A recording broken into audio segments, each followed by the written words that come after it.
بسم اللہ الرحمن الرحیم۔ صبح جن آیتوں کی تفسیر آئی تھی، اتفاق سے وہی آیت حضرت کے بیان میں بھی چل رہی پچھلے ہفتے سے کہ اہل وفا کی علامتیں کیا ہوتی ہیں، اللہ تعالیٰ جو مرتدوں کے مقابلے میں لائیں گے۔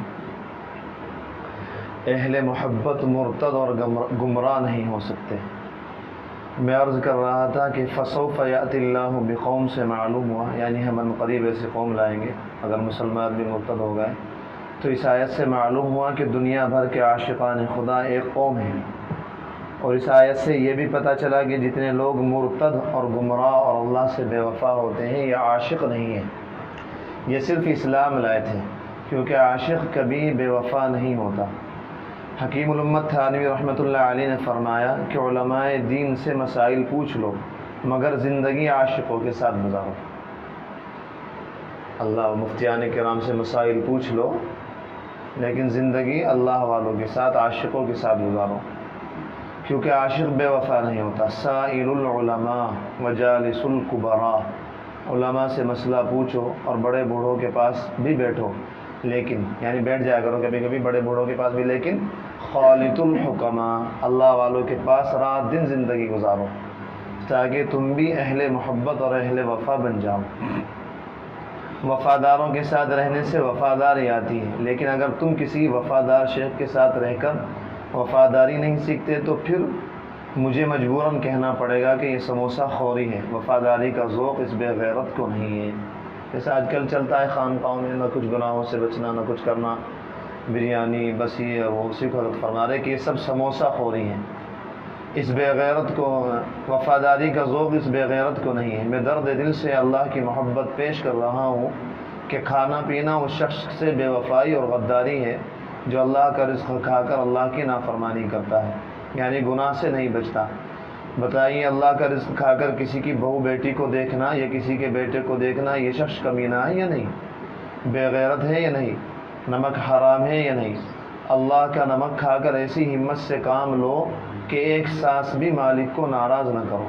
زندگی ان پر دے کر دیکھو کیا مزہ ملتا ہے، جو زندگی مالک پر فدا ہوتی ہے اسے کیا ملتا ہے، اس پر میرا شعر سنو۔ زندگی پر بہار ہوتی ہے، یعنی مزیدار، بہت لذیذ۔ زندگی پر بہار ہوتی ہے جب خدا پر نثار ہوتی ہے۔ مختصر سا شعر ہے، کتنا اچھا ہے، یاد کر لینا چاہیے۔ زندگی پر بہار ہوتی ہے جب خدا پر نثار ہوتی ہے، جو زندگی مالک پر قربان ہوتی ہے وہی پر بہار ہوتی ہے، اور زندگی پر بے شمار زندگی برستی ہے۔ جہاں کوئی اللہ والا بیٹھے گا اس پر اتنی زندگی برستی ہے کہ جو پریشان اور ڈپریشن والے آتے ہیں ان کی زندگی بھی پر بہار ہو جاتی ہے۔ اللہ کے علاوہ کہیں چین نہیں مل سکتا۔ چنانچہ آپ دیکھیں، آپ نے خود تجربہ کیا ہوگا، صحیح اللہ والے انہیں دیکھ کر ہی آدمی کو سکون مل جاتا ہے، ان کے چہرے مبارک کی زیارت کر کے ہی ایک سکون اسی کو۔ اللہ کیسے ملتا ہے؟ لیکن اللہ ایسے نہیں ملتا، کسی اللہ والے سے ملتا ہے۔ میرے مرشد اول شاہ عبد الغنی صاحب رحمۃ اللہ علیہ، جن کو 12 مرتبہ حضور اکرم صلی اللہ علیہ وسلم کی زیارت نصیب ہوئی تھی، اور ایک دفعہ میرے شیخ نے مجھ سے فرمایا کہ حکیم اختر، میں نے رسول اللہ صلی اللہ علیہ وسلم کو اس طرح دیکھا کہ آپ کی مبارک آنکھوں کے لال لال ڈورے بھی مجھے نظر آئے۔ جو آیا نا سیرت میں، آپ صلی اللہ علیہ وسلم کی مبارک آنکھوں میں لال ڈورے تھے۔ فرماتے ایک دفعہ میں نے ایسے دیکھا کہ مبارک ڈورے بھی نظر آئے، اور میں نے خواب ہی میں عرض کیا کہ یا رسول اللہ، کیا عبد الغنی نے آپ کو خوب دیکھ لیا؟ ارشاد فرمایا کہ ہاں عبد الغنی، آج تم نے اللہ کے رسول کو خوب دیکھ لیا۔ اس شیخ کے ساتھ اختر جنگل میں 10 سال رہا اور کل ملا کر 17 سال رہا۔ میں ایسے ہی آ کے یہاں نہیں بیٹھ گیا ہوں، مجھے میرے رب نے اپنے پیاروں کے ساتھ ایک لمبا زمانہ عطا فرمایا ہے۔ تو میرے شیخ فرماتے تھے کہ آم ملتا ہے آم والوں سے، امرود ملتا ہے امرود والوں سے، کپڑا ملتا ہے کپڑے والوں سے، مٹھائی ملتی ہے مٹھائی والوں سے، ہر چیز اس کے والے سے ملتی ہے۔ تو اسی طرح اللہ ملتا ہے اللہ والوں سے۔ اور بزرگوں نے فرمایا کہ جو گناہ سے بچنے پر اور حسینوں سے اپنے دل کو بچانے پر غم اٹھاتا ہے تو خدا کے عشق و محبت کے غم سے اس کا دل جلا بھنا کباب ہو جاتا ہے۔ تو جب اندر دل کباب ہوتا ہے تو باہر کے کباب خود اس دل سے ملنا چاہتے ہیں۔ کبوتر کبوتر سے ملنا چاہتا ہے اور کباب کباب سے ملنا چاہتا ہے۔ یہ تو ویسے ہی مذاق کی بات ہے۔ جب ساری دنیا کے کباب دیکھتے ہیں کہ اس کے دل میں کباب ہے تو الجنس یمیل الی الجنس، حضرت کو شامی کباب بہت پسند تھا، اس لیے ہر جگہ اکثر جگہ شامی کباب کی مثال آپ کو ملے گی۔ ایک صاحب نے کہا کہ مولویوں کو مرغا کیوں ملتا ہے؟ جہاں جاتے ہیں ان کو دعوتوں میں مرغا ملتا ہے۔ میں نے کہا کیونکہ انہوں نے اپنے نفس کو مرغا بنا رکھا ہے، اللہ کا فرما بردار بنا رکھا ہے، لہذا سارے عالم کے مرغے دیکھتے ہیں کہ اس کے اندر ہماری برادری موجود ہے، تو سارے عالم کے مرغے سیدھے ہمارے پیٹ میں خود داخل ہونا چاہتے ہیں۔ حضور اکرم صلی اللہ علیہ وسلم نے دعا فرمائی تھی کہ اے اللہ عالم کی روزی کو سارے عالم میں پھیلا دے، بکھیر دے، تاکہ جب یہ اپنا رزق کھانے جائے تو میرا دین بھی پھیلائے۔ لہذا مولویوں کو جو دعوت ملتی ہے حضور اکرم صلی اللہ علیہ وسلم کی دعا کے صدقے میں ملتی ہے۔ جو مولوی کی دعوت کرے تو سمجھ لے کہ یہ حضور اکرم صلی اللہ علیہ وسلم کی دعا کا صدقہ ہے، اور شکر کرے کہ وہ دعا اس کے حق میں قبول ہو رہی ہے، اللہ تعالیٰ اس کو ذریعہ بنا رہے ہیں۔ لیکن تبھی جب آپ آدمی صحیح بھی ہو، ورنہ تو بہت ڈھکوسلے بازیں چل رہی ہیں، غلط سلط پیر اور لوگ ان کی بہت آؤ بھگت کر رہے ہیں۔ ایک واقعہ اچانک یاد آ گیا، ایک بادشاہ تھا، اس نے اعلان کیا جو ہمارے ہاتھی کو رلا دے اس کو ہم بہت انعام دیں گے۔ بڑے بڑے مصیبت زدہ آئے اور کان میں کہا کہ میرا بیٹا مر گیا۔ ذرا غور سے، آپ حضرات ہر مسجد کے مقتدیاں بیٹھے ہیں، کئی مسجدوں کے، غور سے سنیے ذرا، اس کو توجہ دینے کی بات ہے۔ حضرت اس طرح کا بیان تو نہیں کرتے تھے، لیکن بعض دفعہ پتہ لگ گیا ہوگا، وہ بتاؤں گا بعد میں کیا پتہ لگ گیا۔ کان میں کہا کہ ہاتھی، بادشاہ نے کہا کہ جو ہمارے ہاتھی کو رلا دے اس کو بہت انعام دیں گے۔ تو کسی نے اس کے کان میں کہا کہ میرا بیٹا مر گیا، کسی نے کہا میری تجارت میں نقصان ہو گیا، کسی نے کہا میری بیوی کو کینسر ہو گیا، لیکن کسی کی مصیبت سن کر ہاتھی بالکل نہیں رویا۔ مگر ایک مولوی صاحب آئے اور اس کے کان میں کچھ کہا تو ہاتھی زار و قطار رونے لگا۔ لوگوں نے کہا مولوی صاحب آپ نے اس کے کان میں کیا کہہ دیا؟ کہا میں نے کچھ نہیں کہا، بس اپنی تنخواہ بتا دی۔ بس اتنی تھوڑی سی تنخواہ سن کر ہاتھی بھی رونے لگا کہ بیچارے کا کیسے گزارا ہوتا ہوگا۔ ہاتھی رو پڑا مگر کمیٹی والوں کے آنسو نہیں نکلتے، اللہ ان کے دل میں بھی رحم ڈال دے۔ ہم بھی اپنے اعتبار سے، یہ تھوڑے کمیٹی والوں پہ ذمہ داری ہے، مقتدی حضرات ان پہ بھی تو ذمہ داری ہے۔ یہ واقعہ جس نے مجھے سنایا وہ یہاں بیٹھا ہوا ہے، اس واقعے کو سن کر مجھے بہت مزہ آیا اور اس کو سنا کر میں بہت لطف لیتا ہوں۔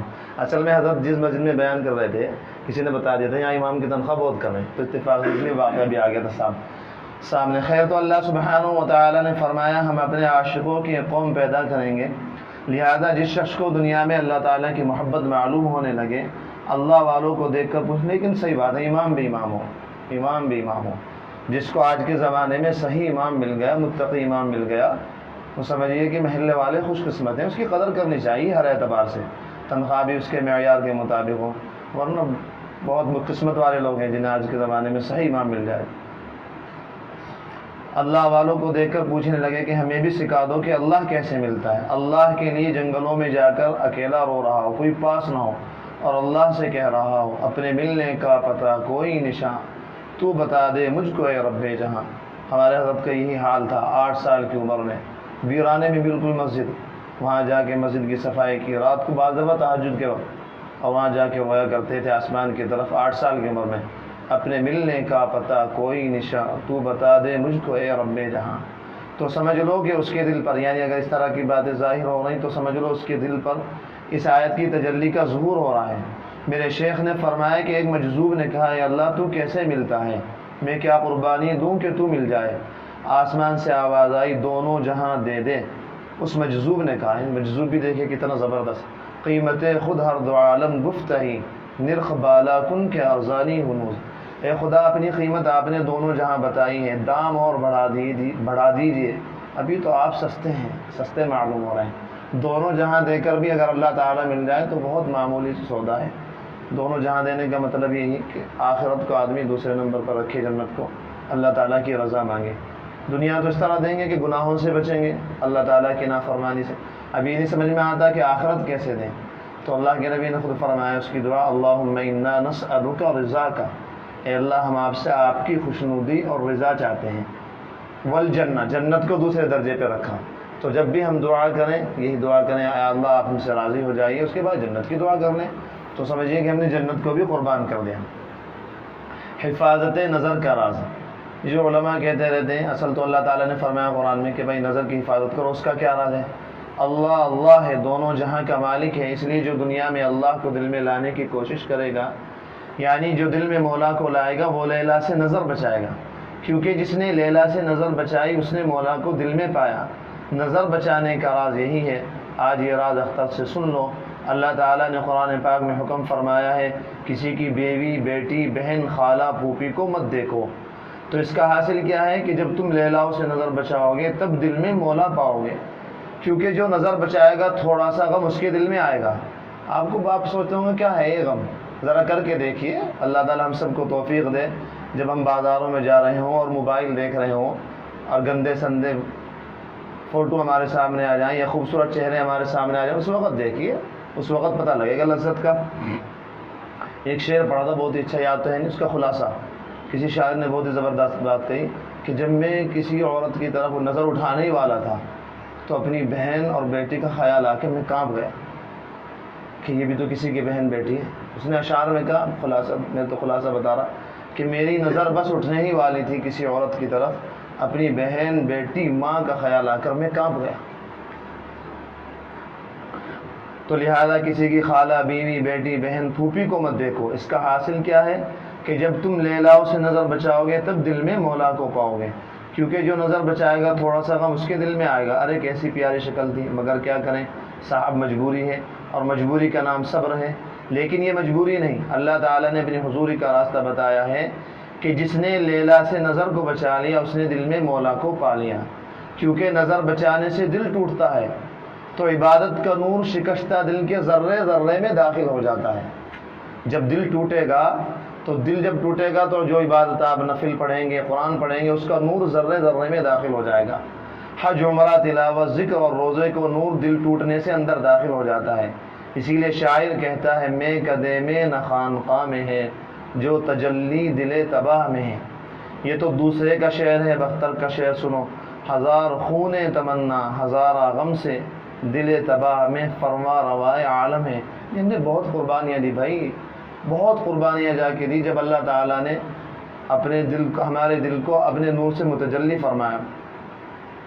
زخم حسرت ہزار کھائے ہیں، ہمارے رت کا شعر ہے، زخم حسرت ہزار کھائے ہیں تب کہیں جا کے ان کو پائے ہیں، ان حسینوں سے دل بچانے میں ہم نے غم بھی بڑے اٹھائے ہیں۔ یہ بھی تو سوچو کہ کیا دیا اور کیا ملا، گناہوں کے چند کنکر پتھر چھوڑے اور مولا کو پا لیا، اس سے بڑھ کر اور کیا کرم ہوگا۔ اللہ نے اپنا دین بہت آسان بنایا ہے، تم غیر اللہ کی گندگی دل سے نکال دو اور بدلے میں اس پاک اللہ کو پا جاؤ۔ حضرت تھانوی کے خلیفہ تھے بڑے، انہوں نے لکھی ایک رحمت للعالمین کتاب، خاص طور سے طلبہ کے لیے۔ اس میں ایک بات پڑھی تھی بہت ہی عجیب، تو کہہ رہے تھے کہ جب تم کسی کی طرف متوجہ ہو غیر اللہ کی تو سوچ لیا کرو کہ تم دل سے اللہ تعالیٰ کو نکال رہے ہو اور غیر اللہ کو داخل کر رہے ہو۔ کتنی بدقسمتی کی بات ہے کہ ہم خود اپنے دل سے اللہ تعالیٰ کو نکال رہے ہیں اور غیر اللہ کو داخل کر رہے ہیں۔ نکالو یاد حسینوں کی دل سے مجذوب، خدا کا گھر پہ عشق بتا نہیں ہوتا۔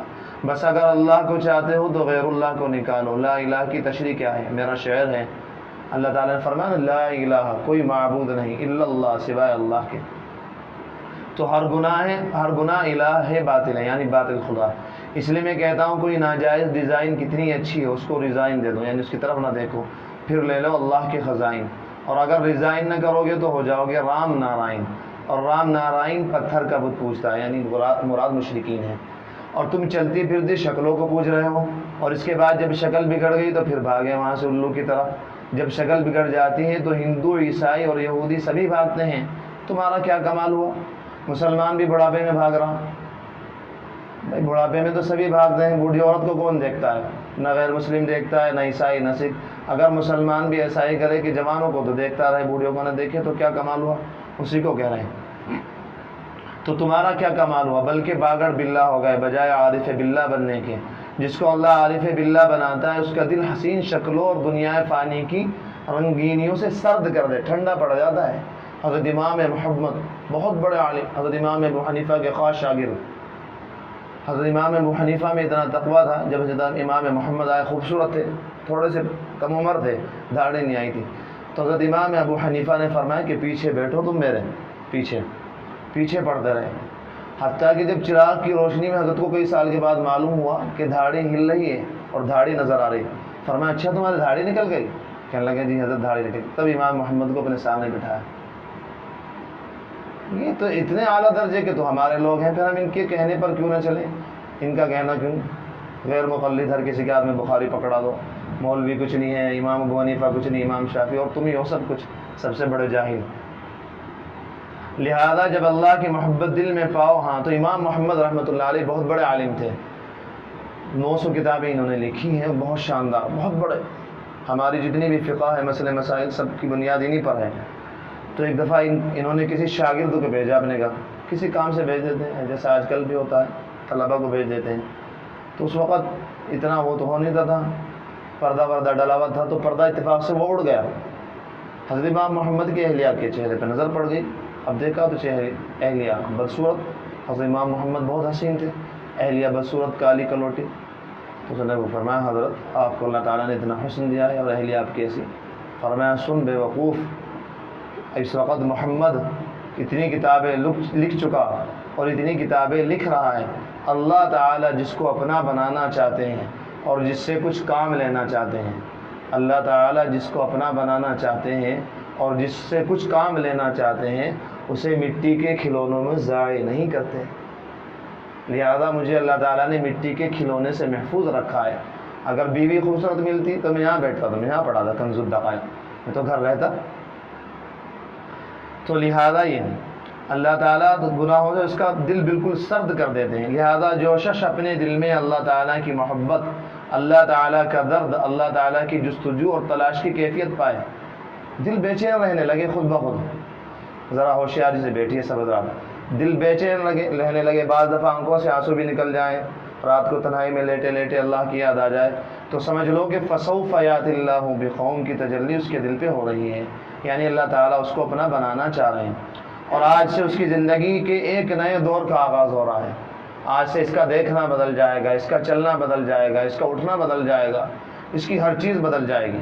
آج سے ایسی زندگی اس کو مل رہی ہے جس پہ ہزاروں زندگی قربان، اور یہ زندگی ہزاروں زندگیوں کو زندگی دینے کا ذریعہ بن جائے گی۔ اور انشاءاللہ اگلے ہفتے اللہ تعالیٰ کے باوفا بندوں کی پہلی علامت، کیونکہ ذرا اس میں بھی اہم اہم مضمون ہوتے ہیں، پھر رہ جاتے ہیں، وہ بھی کام کی بہت باتیں ہیں۔ اب سنیے ذرا۔